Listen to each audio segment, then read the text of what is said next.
Chaos Ensuming TCG, Complete Rulebook and Satyr Concourse Analysis. Part 1, the Chaos Ensuming TCG Official Rulebook Revised 7. Welcome to Chaos Ensuming. This rulebook provides a complete guide to the game, starting with the fundamental concepts and progressing to more complex rules and mechanics. Chapter 1, Getting Started, the Absolute Basics.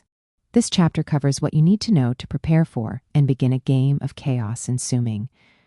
1.1. What you need to play. To play Chaos Ensuming, each player needs a primary deck.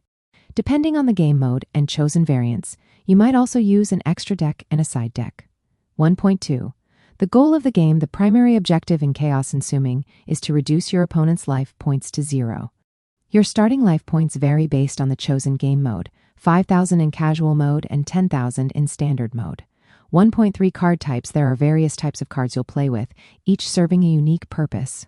Creatures. These are your primary combatants. They have ATK, attack, and def defense values, and are used to attack your opponent's creatures or their life points directly. And spells. These cards provide various effects that can support your creatures, hinder your opponent, or alter the game state. And souls. This is a card kind. When a creature card is in your grave zone or exile zone, it is considered a soul. And torments. This is a special card kind. Torments are unique in that they are considered both a creature and a spell simultaneously. They are played into the normal zones, main field, blood realm, spell zone like other cards, but their dual nature affects how certain rules or card effects interact with them. 1.4. Your play area, the realm and zones. Each player has their own realm, which is their designated play area. Your realm is organized into specific areas called zones. Understanding these zones is crucial for knowing where to play cards and where cards go when effects occur. Hand zone, cards you draw from your deck zone are kept here, hidden from your opponent. At the end of your turn, you are limited to a maximum of 7 cards in your hand zone. If you have more, you must discard cards until you reach the limit. If a creature is discarded this way, it is referred to as descent. And deck zone, your primary deck is placed here face down. This is where you draw cards from throughout the game. Grave zone. This zone serves as your discard pile for cards that are destroyed, used, or sent from play. It is typically positioned in front of your deck zone. When a creature card is in your grave zone, it is considered a soul. Active playing field. This is the core area of your realm where most active gameplay occurs. Each portion of the active playing field has a maximum capacity of 7 cards. O spell zone. This area is primarily designated for your spell cards. It has a maximum capacity of 7 cards. O main field. This is the principal arena for your creature cards and where combat primarily takes place. It has a maximum capacity of 7 cards. Non-blood creatures are commonly played and located in this field. O blood realm. This is a specialized area specifically reserved for your blood attribute creatures. It also has a maximum capacity of 7 cards. Blood creatures are commonly played and located in this realm, auxiliary zones. O extra deck zone. If you are playing a game mode that utilizes an extra deck for certain types of unique conjuring such as forsake creatures, those cards are kept here face down. The contents of your extra deck are private knowledge, viewable only by you and teammates in team play. O exile zones. Cards that are removed from play through specific card effects are sent to one of these zones. Face up exile, FU exile. Cards placed here are publicly visible to all players. Face down exile, FD exile. Cards placed here are kept private and are stacked physically on top of your FU exile. The contents of your FD exile are private knowledge, viewable only by you. Chaos zone. This is a central shared game area located between all players' realms. Chaos card spells are played into this zone. Any chaos spell in the chaos zone has a global effect, meaning it affects all players on the field. Only one chaos spell may be in play in the chaos zone at any given time. Chaos spells cannot have the bluff, instant, infinite, or equip subtypes. 1.5 card anatomy. Creatures. Understanding the different parts of a creature card is essential for playing effectively. NTK and def.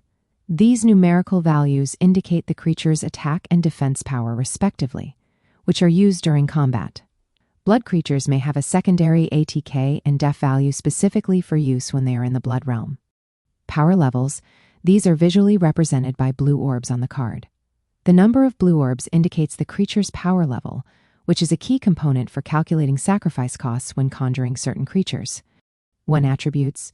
These are keywords, e.g., fire, water, dark, blood, fear, that categorize the creature and can influence how other cards interact with it. Many attributes have specific rule implications or are referenced by card effects.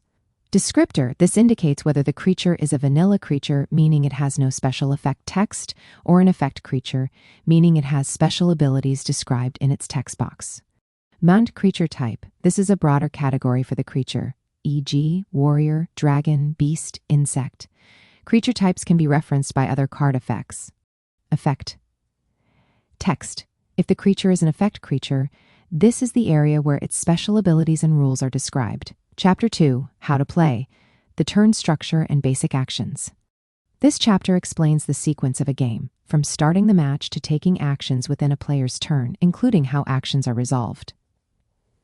Beginning the game before any cards are played, follow these steps to set up the game. 1. Determine who goes first. For 2-player games, players can roll a die or flip a coin. The player with the higher result goes first. For 3+ player games, the first player is determined randomly.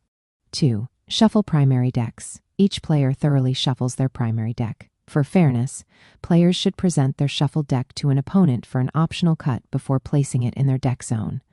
3. Draw opening hand. The number of cards drawn for the starting hand is determined by the game format's minimum deck size using the following formula. Minimum deck size plus 10 equal to y plus 1 equal to starting hand size. For example, in casual mode, minimum deck size 30, players draw 30 to 10, plus 1 equal to 3, plus 1 equal to 4 cards.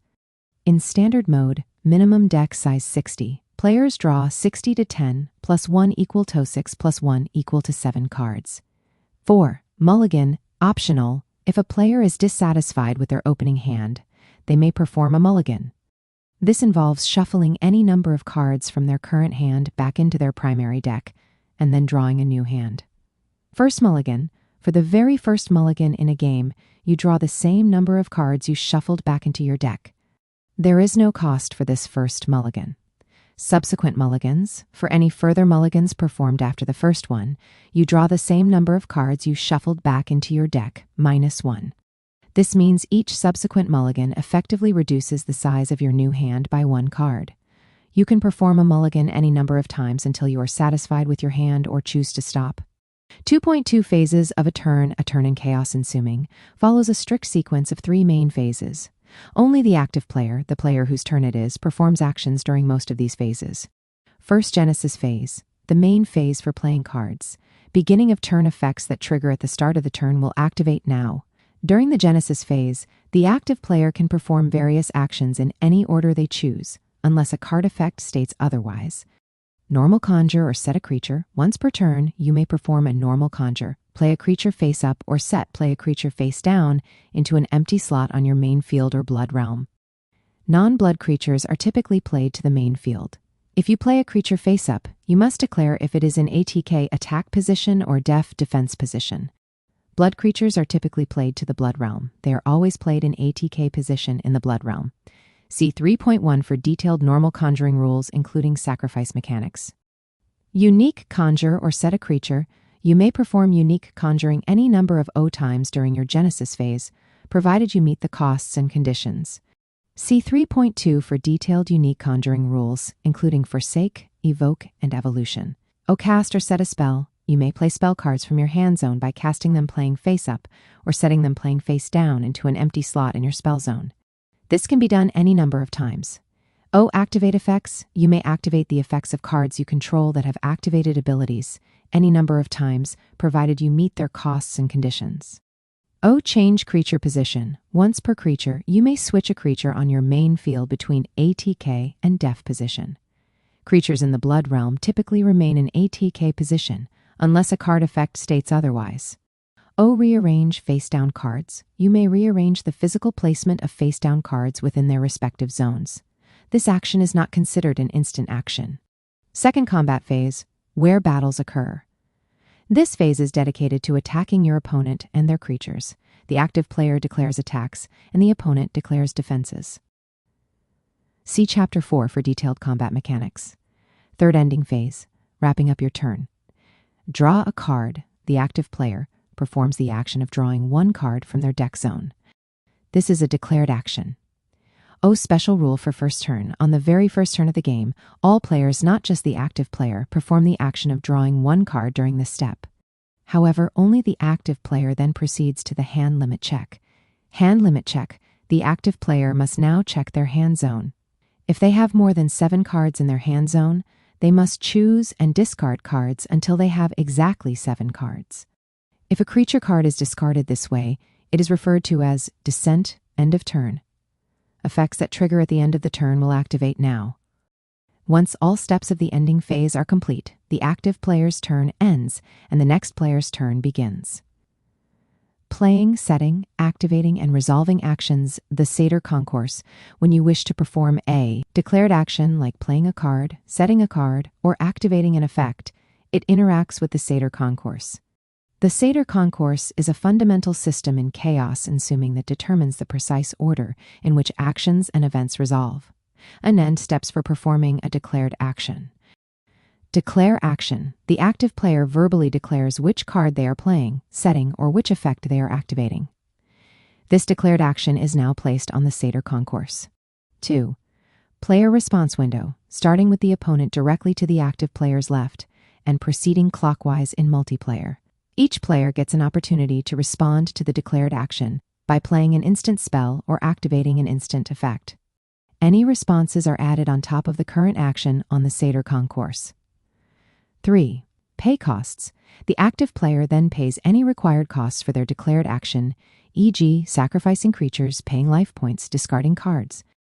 Cost payment fallout if, when costs are due to be paid step 3, the active player cannot fully fulfill the declared actions. Costs, e.g., due to a previous response removing resources, that action is immediately removed from the Satyr Concourse and does not resolve.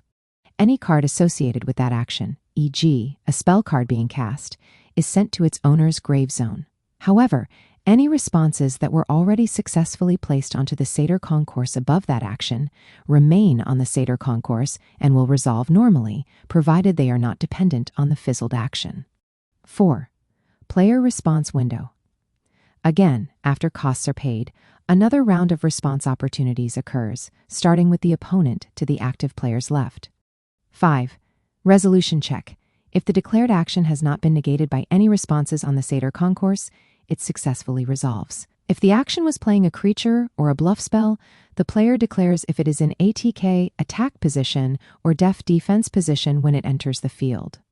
If the action was negated, the card typically goes to the grave zone, and its intended function does not occur. 6. Player response window final. After the action successfully resolves, a final round of response opportunities occurs, starting with the opponent to the active player's left. Responding and the Satyr flow explained. Whenever an action is initiated or triggered, it creates a layer on the Satyr Concourse. Players then have opportunities to respond to that action by playing instant cards or activating instant effects. Each response creates a new layer on top of the previous one. The Satyr Concourse resolves through a process known as Satyr flow, operating on a last-in, first-out LIFO order. This means that the most recently added action or response to the Satyr Concourse is the first to resolve. Once the topmost action resolves, the next action beneath it resolves, and so on until the Satyr Concourse is empty. Simultaneous triggered actions. If multiple triggered actions become eligible to activate at the same time, e.g. from a single event like a creature being killed, or at the start end of a phase, the active player chooses the order in which their triggered actions are placed onto the Satyr Concourse. After the active player has placed all their eligible triggered actions, each non-active player, in turn order, starting with the player to the active player's left, then places their eligible triggered actions onto the Satyr Concourse in any order they choose. The most recently placed triggered action will resolve first. Example, player A plays a creature. Player B plays an instant spell to negate it. Player A plays an instant spell to negate player B's instant spell. Satyr Concourse, creature play bottom. Satyr Concourse, player B's negate, middle, creature play bottom. Satyr Concourse, player A's negate, top, player B's negate, middle, creature play bottom. Resolution Satyr flow, player A's negate resolves first. Then player B's negate resolves but is negated. Then the creature play resolves as it wasn't successfully negated. Negations. O. Some cards or effects have the ability to negate an action. When an action is successfully negated, its resulting function does not occur. The card involved in the negated action is typically sent to the grave zone. Chapter 3, Creatures and Spells, Your Arsenal. This chapter details the various ways to bring your cards into play and explains their fundamental characteristics and interactions. Conjuring creatures. Bringing them to the field. Creatures can be brought into play through normal conjuring or unique conjuring. And normal conjuring. You can perform a normal conjure once per turn during your Genesis phase into an empty slot on your active playing field. Non-blood creatures are normally conjured to the main field. Blood creatures are normally conjured to the blood realm. Sacrifice mechanic. Many creatures require you to sacrifice, send to your grave zone other creatures you control as a cost to normal conjure them. Creatures with power level 1 to 4 do not require any sacrifices. Creatures with power level 5 require the sacrifice of one in-play creature. Creatures with power level 6 require the sacrifice of 2 in-play creatures. Creatures with power level 7 require the sacrifice of 3 in-play creatures. Special rule for blood creatures. For blood creatures with a power level of 5 or higher that only have the blood attribute and no other creature attributes, at least one of the creatures sacrificed to normal conjure them must also have the blood attribute or must have been in the blood realm when it was sacrificed. You can only sacrifice creatures that you control, i.e., are on your side of the field. Sacrificed creatures are sent to your grave zone immediately before the new creature takes its slot on the field. 3.2 Unique conjuring. Unique conjuring methods allow you to bring creatures into play through special means, often from the extra deck, and can be performed any number of times during your Genesis phase, provided you meet the specific costs and conditions for each method. And forsake. This is a specialized and powerful method to bring specific creatures from your extra deck into play by forsaking, relinquishing control of creatures from your main field or blood realm. Cost. Power structure. The forsake creature you intend to summon will have a visual representation of its power structure, typically depicted by a series of 6 levels or orbs. Blue orb requirement. The total count of blue orbs within the forsake creature's power structure determines the power level of one creature you must forsake from your field. The power level of this forsaken creature must exactly match the total count of blue orbs. This total also represents the power level of the forsake card itself. Blank orb requirements. Consecutive groups of blank orbs within the power structure require you to forsake additional creatures. For each such group, you must forsake one creature whose power level is equal to the number of orbs in that specific blank group. All required creatures are forsaken simultaneously to fulfill the cost of the forsake unique conjure. Descent mechanic. When creatures are forsaken as a cost, they move directly from your play area, main field, or blood realm to their owner's grave zone. Importantly, descent is a specific mechanic and does not trigger other actions or effects that rely on creatures being killed or cracked. Realm placement. By default, forsake creatures with the blood attribute will enter play in your blood realm. Forsake creatures without the blood attribute will enter play in your main field. Corrupt action. The corrupt action is an optional action that can be performed during a forsake unique conjure to place the newly conjured creature into a zone that is typically uncommon for its attributes. Manual corrupt. This requires a specific attribute creature from a specific field to be forsaken to enable the corrupt action, e.g., forsaking a blood creature from your main field to conjure a blood creature to your main field. Passive ability corrupt. If one of the creatures you forsake to fulfill the cost has the corrupt ability as a passive effect, the unique conjured creature will automatically go to the same zone from which the forsaken creature departed, e.g., if you forsake a creature from your main field, the new creature will enter your main field, regardless of its primary realm placement rule. Important distinction. Forsaking a creature does not count as sacrificing a creature. Effects that trigger upon sacrifice will not activate when a creature is forsaken. Evoke conjuring.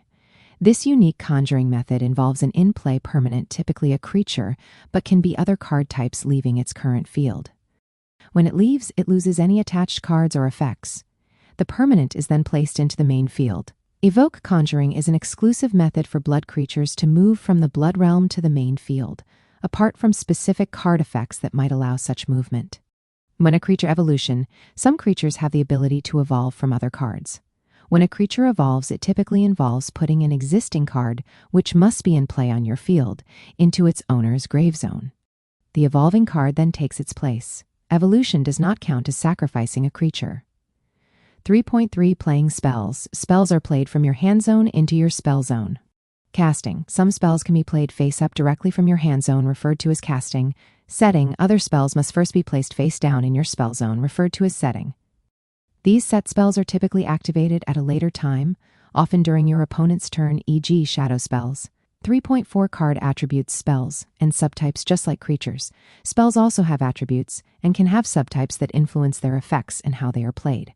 Light spells. These spells can only be played during your own turn, specifically before the combat phase begins. Shadow spells. These spells must first be set, placed face down in your spell zone. They are typically activated at the start of your opponent's turn. When activated this way, they are considered an instant action. Chaos spells. These spells are played into the shared chaos zone. When a chaos spell is in the chaos zone, it has a global effect, meaning it affects all players on the field. Only one chaos spell can be active in the chaos zone at any given time. Chaos spells cannot have the bluff, instant, infinite, or equip subtypes. Bluffs spells. These are a special subtype of spell that can be placed face down on your main field, as if they were a creature. When a bluff spell is attacked by an opponent's creature, its effect is triggered, it is flipped face up. Once revealed, bluff spells typically fizzle, meaning they are sent to the grave zone. While a bluff spell is face down on your field, it is treated as a creature for the purpose of sacrifice costs, e.g. if you need to sacrifice a creature to normal conjure another creature, a face-down bluff spell can be sacrificed. Instant spells. These spells are highly versatile and can be played at any time, even in response to other actions or effects. They can interrupt other actions on the Satyr concourse. Infinite spells. These spells, once played, remain on the field indefinitely. They will only leave play if a specific card effect removes them from the field. Equip spells. These spells are designed to attach to another card on the field, which could be a spell, a creature, a player, or even a zone, depending on the specific card. Equip spells remain in a slot in your spell realm. If the card they are equipped to leaves play, e.g. is sent to the grave zone or exile zone, the equipped spell is also automatically sent to its owner's grave zone. 3.5 Effects. Activated, triggered, and static card effects are what make cards interact and change the game state. They typically fall into one of three categories. Activated effects. These are effects that a player chooses to activate by fulfilling specific costs, e.g. pay 10 life points to draw a card or sacrifice a creature to deal damage. The player controls when these effects are used. Triggered effects. These effects automatically activate when a specific action or condition occurs in the game, e.g. when this creature is killed, or when you draw a card.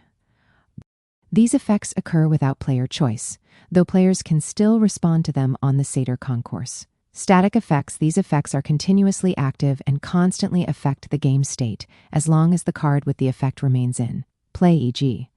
all your creatures gain plus 100 ATK, or opponent's creatures lose minus 50 def. They do not use the Satyr concourse as they are always on. Chapter 4, Combat, the Clash of Creatures.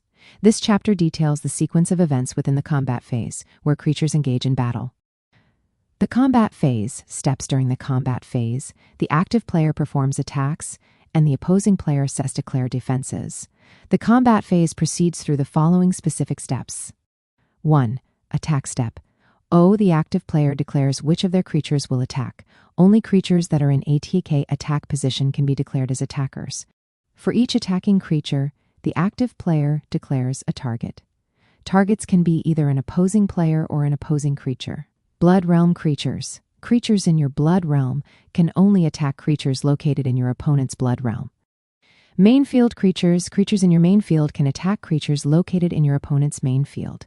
If your opponent has no creatures in their main field, your main field creatures can attack your opponent's life points directly. Response step 2.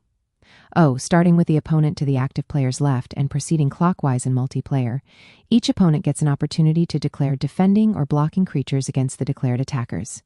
Defending. Opponent's Blood Realm creatures can be declared as defenders against attacking Blood Realm creatures. Typically, one defending creature is declared per attacker. In team play, multiple opponents may declare defending creatures against the same attacking creature. Blocking. Opponents' Blood Realm creatures have a special ability to block attacking main field creatures. If a Blood Realm creature declares itself as a blocker against a main field attacker, the Blood Realm creature is immediately sacrificed, sent to its owner's grave zone, and the attack it blocked is entirely negated. It fails to deal damage or destroy its target. Resolution Step 3. Any face-down creatures that were successfully targeted and attacked during the attack step are now flipped face-up. If these creatures have flip effects that trigger when they are flipped face-up due to a retail attack, those effects activate now. 4. Damage Step. This is where the ATK and def values of battling creatures are compared, and damage is dealt to creatures or players. Attacking a creature in def defense position.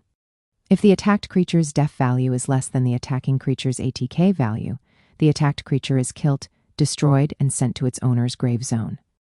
If the attacked creature's def value is equal to the attacking creature's ATK value, nothing happens to either creature. If the attacked creature's def value is greater than the attacking creature's ATK value, the difference between the def and ATK values is dealt as damage directly to the active player's life points. Attacking a creature in ATK, attack position, O. If the attacked creature's ATK value is less than the attacking creature's ATK value, the attacked creature is killed, and its controller takes damage equal to the difference in ATK values. If the attacking creature's ATK value is less than the attacked creature's ATK value, the attacking creature is killed, and the active player takes damage equal to the difference in ATK values. If both creatures' ATK values are equal, both the attacking and attacked creatures are killed. Multiple defending creatures. If multiple defending creatures were declared against a single attacker, e.g. in team play, each defending creature takes the full ATK value of the attacker. Direct attacks. If an attacking creature was not blocked or defended, it deals its full ATK damage directly to the opponent's life points. 5. End Step.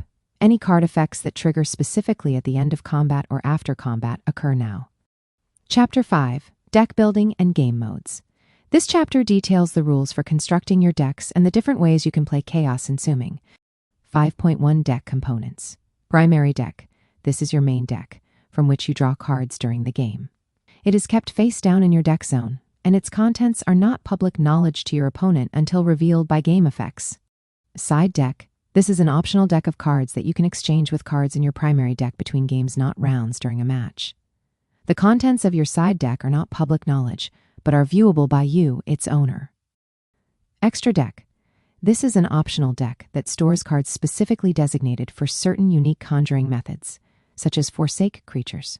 The cards in your extra deck are kept face down in your extra deck zone and are not public knowledge, but are viewable by you, its owner. 5.2 Game Modes. Chaos Consuming can be played in different official modes, each with its own rules, deck size, and starting life points. When Casual Mode. Primary deck size, 30 to 40 cards. Starting life points, 5,000. Extra deck side deck size, a combined total of 0 to 15 cards. You can choose to have an extra deck, a side deck, or both, as long as their combined total does not exceed 15 cards. Fear cards. You are limited to a maximum of 1 fear card in your primary deck and a maximum of 2 fear cards in your side deck.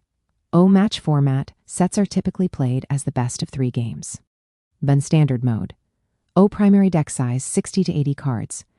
Starting life points, 10,000. Extra deck side deck size, a combined total of 0 to 30 cards. Fear cards. You are limited to a maximum of 1 fear card in your primary deck and a maximum of 2 fear cards in your side deck. Match format. Sets are typically played as the best of 3 games. 5.3 Rule Sets.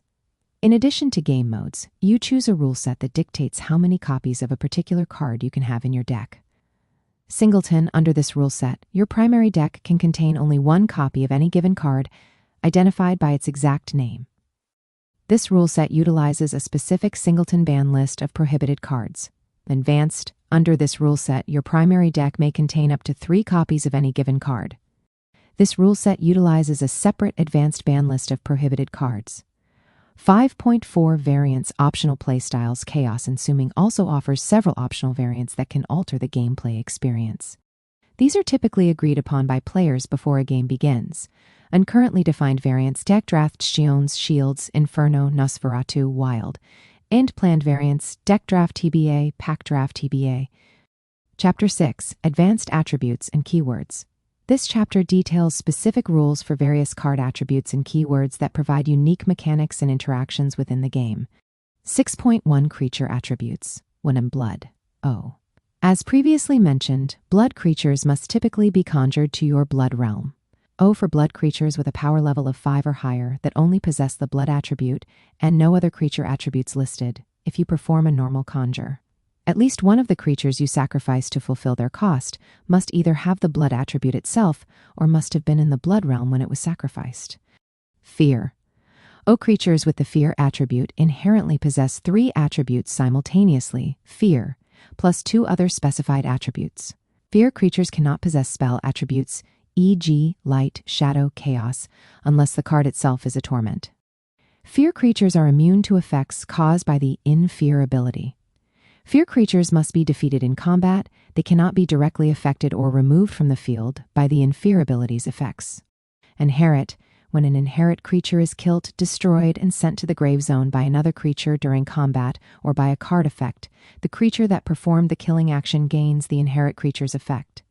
This gained effect typically lasts until the end of the turn or until the killing creature leaves the field, depending on the nature of the effect. Ice and Thunder. These attributes are designated as being subject to strategic scarcity. This implies that there are generally fewer cards printed with the Ice and Thunder attributes, making them potentially rarer or more strategically significant. 6.2 Keywords and Abilities. Blood and Bloodlust. This is an activated ability. You can negate an attack by exiling a card from your grave zone. Breath of Life. This card has a unique property. While it is in the grave zone, it is treated as both a spell card and a soul. This means it can interact with effects that target or count either spells or souls in the grave. Chal. When a creature with Chal is conjured onto the field, it is treated as non-existent for a period of 3 turns. During this time, the slot it occupies on the field cannot be affected by any card effects. After 3 turns, it becomes a normal creature. Circus. If a clown creature is conjured onto your field, all face-up creatures currently on your main field, including the newly conjured clown, if applicable, are immediately put face down in DF defense position. Uncreature-proof. A card with creature-proof cannot be targeted by the effects of other creatures. It is immune to abilities that specify a target. Half-life. A creature with half-life receives no damage from being attacked in combat.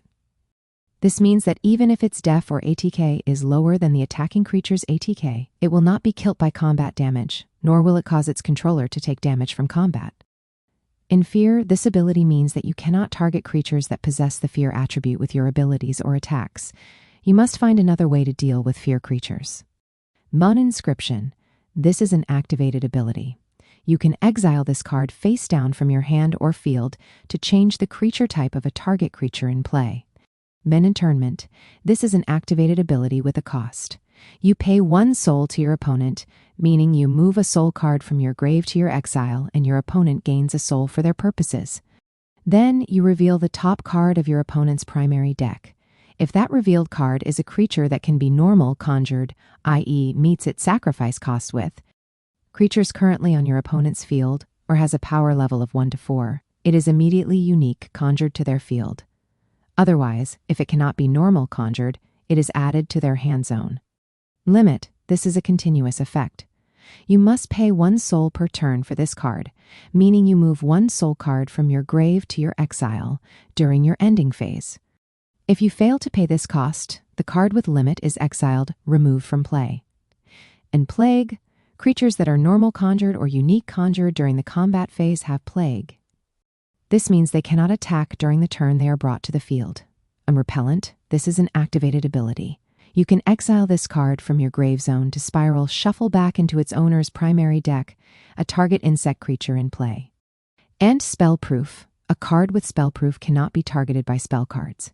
It is immune to spells that specify a target. Unspirit's Rampage. This is an activated ability.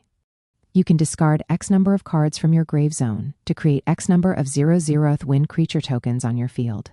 Chapter 7. Terminology. Provides definitions for specific terms used in Chaos.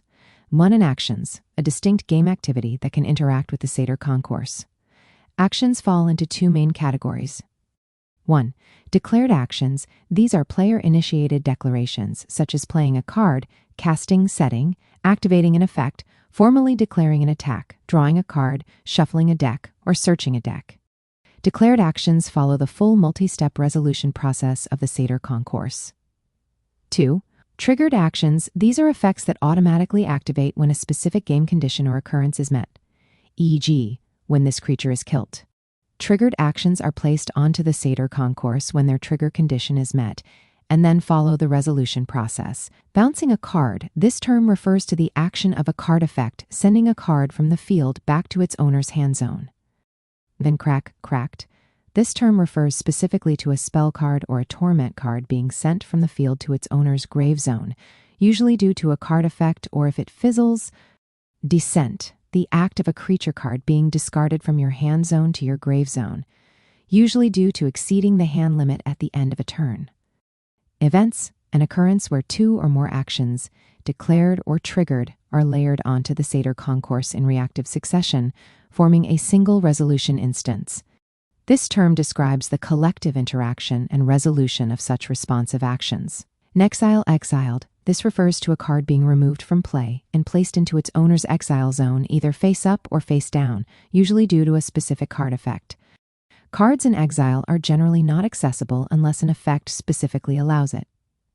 FU exile, face up exile, an exile zone where cards are placed face up and are publicly visible. FD exile, face down exile, an exile zone where cards are placed face down and are private knowledge to the owner, physically stacked atop the FU exile. Involuntary event, an occurrence within the Seder concourse primarily driven by effects triggering, e.g., when kilt abilities, rather than direct player declaration. These are automated actions that layer upon the Seder concourse without requiring active player choice beyond the initial trigger condition. Kilt. This term refers specifically to a creature card or a torment card being sent from the field to its owner's grave zone, typically as a result of combat damage or a card effect that destroys it. And mulligan. The process of shuffling cards from your hand back into your primary deck at the start of the game to draw a new hand. Seder flow. The process by which the Seder concourse resolves actions and events, operating on a last-in, first-out LIFO order. Spiral. This term describes the effect of shuffling a target card into its owner's primary deck. This can apply to cards from any zone: hand, grave, field, exile, unless specified by the card effect.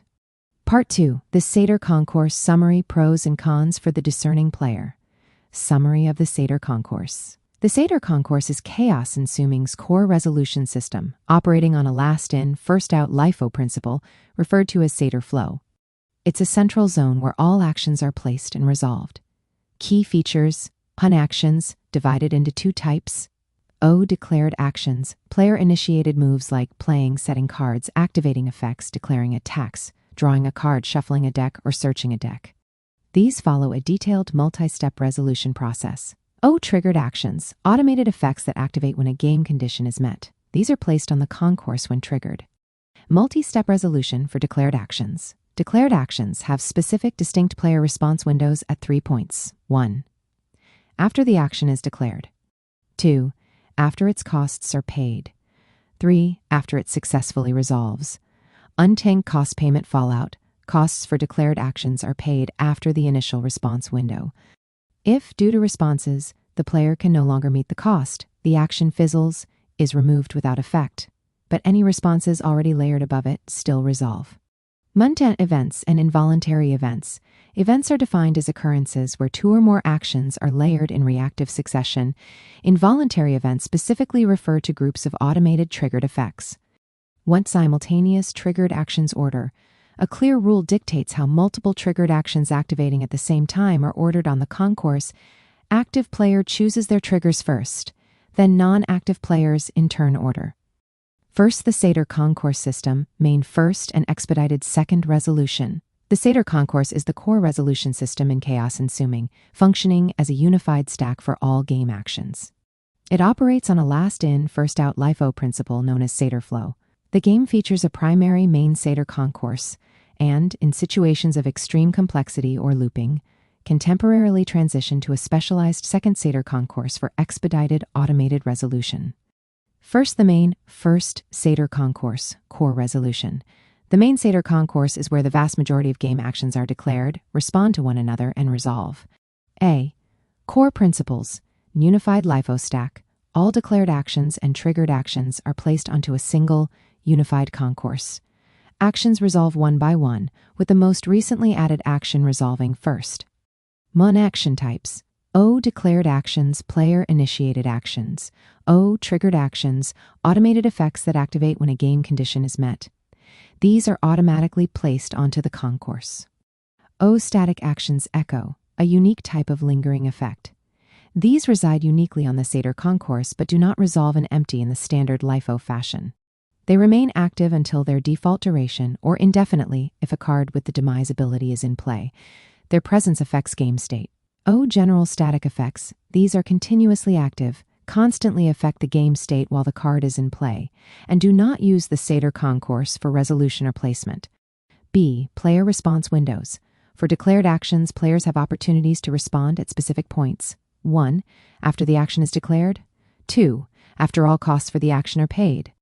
3. After the action successfully resolves and its effects are applied. Responses are added to the top of the concourse. C. Multiplayer priority system. Determining who can act next in a multiplayer game. 1. Overall game flow. The general flow of player turns and game phases proceeds clockwise around the table, starting from the first player. 2. Response opportunity. When an action is placed onto the Satyr concourse or a player response window opens, the opportunity to add the next action, response begins with the player immediately to the left of the player who just added the last action or initiated the window. This opportunity then passes sequentially around the table, player by player, to the left. 3. Passing priority. A player may pass their opportunity to act. If all players consecutively pass, the topmost action on the concourse resolves. If the concourse is empty, the current phase step ends.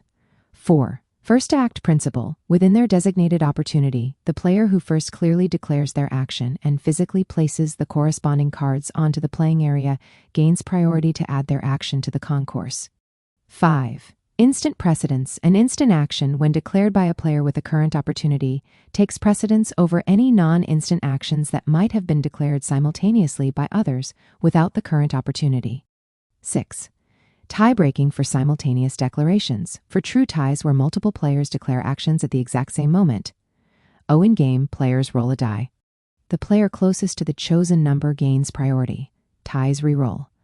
Tournament setting. Film evidence definitively resolves the dispute. D. Effect resolution rules. Unfizzling effects. An effect will fizzle if its continued resolution explicitly requires the physical presence of the card that initiated it, and that card is removed from the field before the effect resolves. Costs are still paid. Persistent effects. These effects, once on the concourse, are self-contained and will fully resolve even if their initiating card leaves the field, unless the effect text states otherwise. Non-target invalidity immunities. If an entity cannot be affected, any effect attempting to target or affect it is voided from being affected. The effect itself resolves, but its application to that specific entity is negated. E. Chaos Zone interactions. And only one chaos spell can be active in the Chaos Zone at a time. If a new chaos spell is played into the Chaos Zone, the previously active chaos spell is immediately destroyed. And creatures with a chaos trace are not considered chaos spells unless they are specifically played into the Chaos Zone to trigger their effect. When a chaos spell is removed from play, its default destination is either the chaos deck or the deck's grave zone from which it came, unless an effect dictates otherwise. Second, the second expedited Satyr concourse, crisis resolution. The second Satyr concourse is a specialized automated resolution system designed to manage and break situations of extreme concourse complexity or semi-infinite loops. A. Breaking point trigger conditions. The second Satyr concourse is triggered if any of the following conditions are met on the main Satyr concourse. 1. Excessive volume of responses. If, at any point within a single player response window, the total number of responses layered onto the concourse reaches 20 or more, regardless of the number of players contributing to those responses. Detected semi-infinite loop, circumventing standard loop protection. If a sequence of actions, effects involving 2 or more cards repeats identically for 4 or more consecutive cycles without any player choosing to break the loop or any observable change in public game state, effectively circumventing the standard third trigger negation rule for true infinite loops. Rule on infinite loops. True infinite loops are illegal in the game and are automatically negated after their third identical trigger. The semi-infinite conditions describe situations that break or circumvent this standard protection. Action upon detection. Upon detection of this semi-infinite loop, game steps are retracted as far as possible to the most recent accountable action that occurred before the loop began its fourth repetition. From this retrenched point, the second Sator concourse is immediately begun. 3. Specific nested retriggering loop without state change if a specific card's self-repeating effect that normally repeats a maximum of 3 times and then stops due to the standard loop rule, is then re-triggered by another card twice more for a total of 2 additional sets of 3 repetitions, meaning 9 or more total activations for that sequence after the initial 3, in response to its third trigger. And this re-triggering process involves multiple players, and there is no observable change in the public game state during these re-triggering cycles. Action upon detection. Upon detection of this specific nested loop, game steps are retracted as far as possible to the most recent accountable action that occurred before the loop began its excessive retriggering. From this retrenched point, the second Sator concourse is immediately begun. Note, change in public game state is defined in the rulebook under echo under trace system. B. Exact contents and function. When the breaking point is reached, the second Sator concourse activates as follows. 1. Initial state reset and general static effect RE to evaluation pass. If a loop caused the trigger, game steps are retracted as described above. An immediate, non-interactive static effect RE to evaluation pass occurs. All general static effects are re-evaluated and applied to the current game state. Static effects are only allowed to interact within the second concourse's context if they are not interactive within the first main concourse. 2. Static action echo purge. Immediately following the static effect RE to evaluation pass, all currently active static action echoes are forcibly removed from the Sator concourse. This ensures a clean slate and gets rid of the most likely to offend cards contributing to repeating issues. 3. Scope of processing. The second Sator concourse then assumes control and processes all remaining actions present on the Sator concourse, starting from the most recent response downwards, regardless of the specific action or effect type. 4. Player agency suspension. Shift of voluntary to involuntary. While both player-declared and automatically triggered actions can contribute to forming the pattern that triggers the second concourse, once the second concourse is active, its resolution becomes entirely involuntary and automated. Players cannot make any decisions, declare new voluntary actions, or add any responses whatsoever during the entire resolution phase of the second Sator concourse until it completely clears and control returns to the main Sator concourse. The purpose is to prevent players from continuing repetitions. C. The specific priority shift. On the second Sator concourse, the priority more towards time rather than to what triggered first simply means that the system abandons the complex, time-rigorous resolution process of the main Sator concourse. LIFO, player choice, turn order priority, simultaneous tie-breaking that contributed to the semi-infinite loop. Actions on the second Sator concourse will resolve deterministically and non-interactively to achieve resolution and break the problematic pattern, without further consideration for the main concourse's usual priority rules. D. Transition logic entry and exit. 1. Entry main concourse freezes. When the second Sator concourse is triggered, the main Sator concourse is frozen. Its contents are paused in place. 2. Exit. Return to main concourse. Once the second Sator concourse has completely emptied, all its actions have resolved and its purpose is fulfilled. Replacement echo. A single new static action echo is immediately placed onto the main Sator concourse. This serves as a system consequence for entering the expedited resolution state and is intended to replace any lost echo, causing a different pattern in the game state to ensure the original problematic loop is not immediately reestablished. Main concourse unfreezes and fizzles breaks. The main Sator concourse is then unfrozen. Any actions on the main concourse that constitute breaks will immediately fizzle. Resumption. After these invalid breaks fizzle, the remaining end of the first concourse resolves according to its standard LIFO rules, picking up its normal processing. Any new triggered actions generated during the second Sator concourse's resolution and held in a pending queue would then be added to the main Sator concourse at this point, followed by the reopening of player response windows. Disqualification for intentional abuse. If a player or players, after the second satyr concourse has activated and completed, voluntarily and intentionally, replays the exact same loop that caused a previous break in the game and triggers the second satyr concourse again, that player or players are immediately removed from the game under disqualification grounds. This is considered an illegal action, explicitly designed to cause issues for event holders and waste other players' time. The Satyr Concourse, a system for the new. The Satyr Concourse is designed to elevate the traditional trading card game experience, offering a level of sophistication and clarity that discerning players will appreciate. Unparalleled strategic depth and constant engagement, the granularity of the Satyr Concourse means that almost every fundamental game operation, from playing a card to the act of drawing and shuffling, becomes a responsive action. This creates a truly dynamic battlefield where players are constantly engaged, requiring sharp tactical foresight and the ability to weave complex, reactive sequences. For intelligent players, this translates into a richer, more mentally stimulating game rather than periods of passive waiting, precision, consistency, and elimination of ambiguity. Chaos Ensuming prioritizes an explicit and highly structured resolution system. The Satyr Concourse's multi-step resolution for declared actions, with clearly defined player response windows, provides a level of clarity that minimizes guesswork and avoids the errata-ridden frustrations of older games.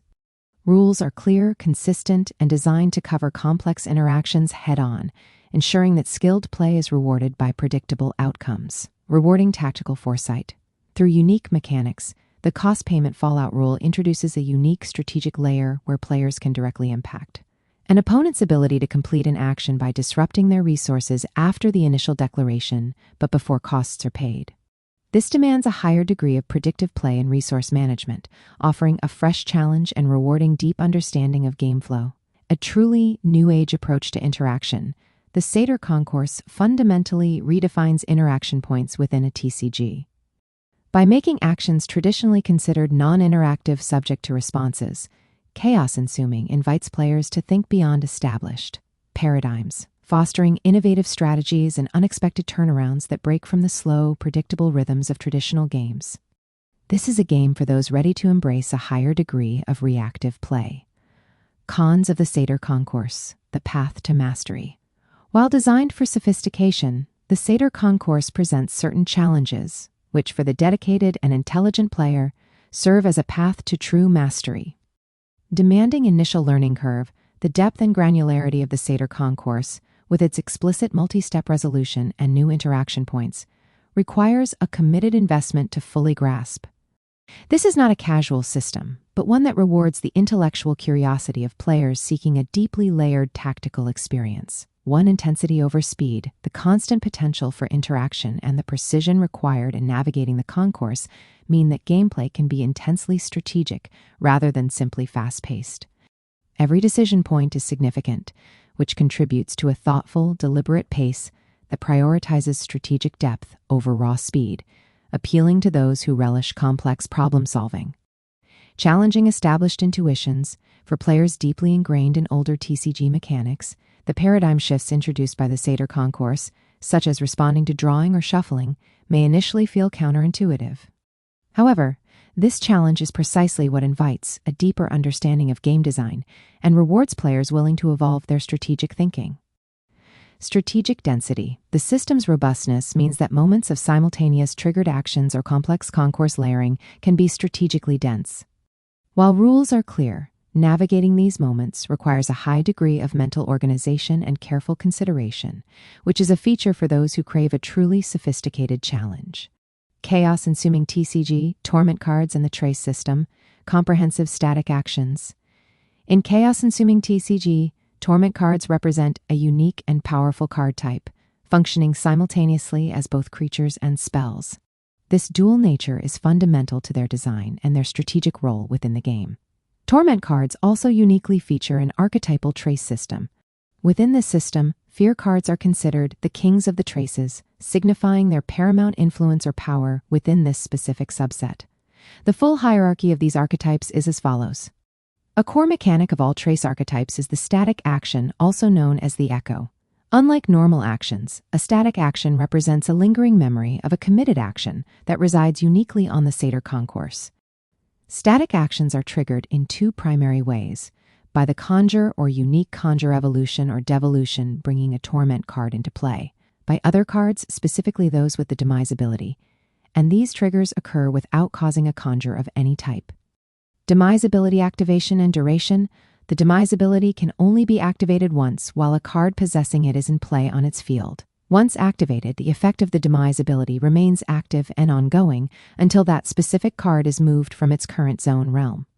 Static action echo duration and resilience on the Satyr concourse. By default, if a trace has been placed into play and its static action echo triggered, this static action remains active on the Satyr concourse until the end of the next player's turn. However, the demise ability fundamentally alters this. As long as a creature or card with the demise ability is in play, the static action echo remains active and, crucially, is unaffected by the Satyr concourse's normal resolution process. This grants demise-sustained static actions significant resilience, as they do not resolve and empty from the concourse in the standard LIFO fashion, making them immune to many typical concourse-based responses that rely on actions resolving. Interaction and counterplay. While demise-sustained static actions, echoes, are immune to direct concourse-based resolution and emptying, other cards can still interact with them. Cards with abilities like Negate Conjure or Bounce Upon Conjure can be applied to the initial triggering action that causes the static action, echo, to appear on the concourse, whether it's a Torment card's Conjure, Evolution, Devolution, or the activation of a demise ability, potentially preventing its lingering state. Furthermore, while a static action echo is active on the Satyr concourse, effects such as kill or exile to FD exile or FU exile or spiral upon conjure may be used to remove this lingering action from play prematurely, provided these effects do not rely on the Satyr concourse's standard resolution process for their application against a demise-sustained static action. A significant aspect of counterplay revolves around fear cards. While a static action echo is active, fear cards become vulnerable to cards possessing the infear ability.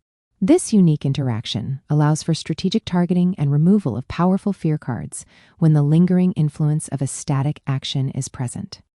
This complex interaction adds a dynamic layer of counterplay against the insidious effects of trace torments. The trace archetypes brood, grave, hands, avow, excess, sin, chaos, agony, war, void, deck, soul, death, broken, and division are specifically designed to divide torment cards by the different areas of the game that these specific cards affect. They are used to ascribe cards that possess highly unique or particularly potent effects. Due to this fact, many torment cards will frequently be subject to bans in official play and subsequently offered an errata to their effect. This strategic decision by the game's designers ensures that the game can remain in rotation and maintain its meta balance without being overly disrupted by these powerful, yet carefully managed effects. General torment card mechanics. As hybrid cards, torment cards inherently combine attributes and properties of both creatures and spells. Possessing the average attributes of either card type and capable of comprising any number of possible combinations for nearly any possible kind of new card to be created, torment cards offer unparalleled versatility for in-game meta resolution. They participate in the Satyr concourse for action resolution like other cards, while details for each specific trace archetype, brood, grave, etc., are extensive and define their individual conceptual focus, mechanical characteristics, and lore integration. The overarching design principle is to deliver unique and impactful effects that are carefully balanced by their classification as torment cards, including the strategic interaction with their static action mechanics.